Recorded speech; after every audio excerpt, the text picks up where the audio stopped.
Well, mastering engineer is at the end of the whole recording process. You go to studio, you record the tracks, then you go to mixing. You mix the tracks down to 2 tracks, and after everything is done, after you got your songs, 17 different versions of each song, vocal up, vocal down, guitar up, guitar down, you come to mastering, and this is where the whole package is put together. I will take all these individual pieces, and they could be either on analog tapes, or on Pro Tools, or on digital audio tape, any format. You can bring anything you want, DVDs, audio CDs, digital data, and I'll enhance it over here to my ears or to producer's ears or whoever sits with me over here. But usually they trust my judgment. I'll make a final decision how the CD will sound. And then we transfer it to another system. In my case, it's a Sonic Solutions, which is a digital editing system. And that's where I combine a whole album together.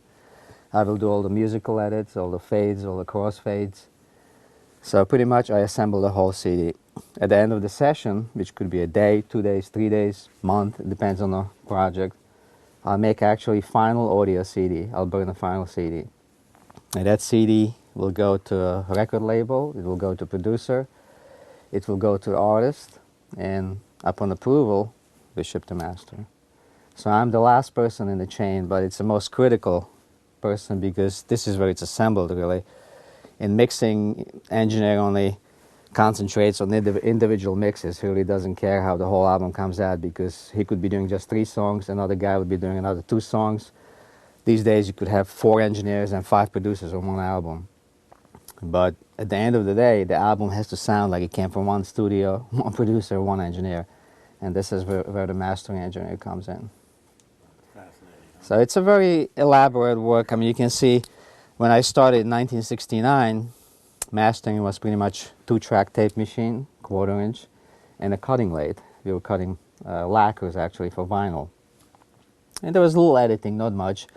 Pretty much once they delivered the master to mastering, it was already assembled, leadered. There were leader between the songs, 2 to 3 seconds. So the only thing you had to do is transfer the tape into a vinyl, which was also pretty critical work, but you couldn't change very much. I couldn't change the frequencies, I couldn't change the sound. It was pretty much set already at the studio with the producer and the engineer. These days, when the master comes in, it comes in pieces. I mean, you can look at these boxes over there, that represents one album. Probably 30 reels of tapes. You get dozens of DVD Pro Tools files, digital data files.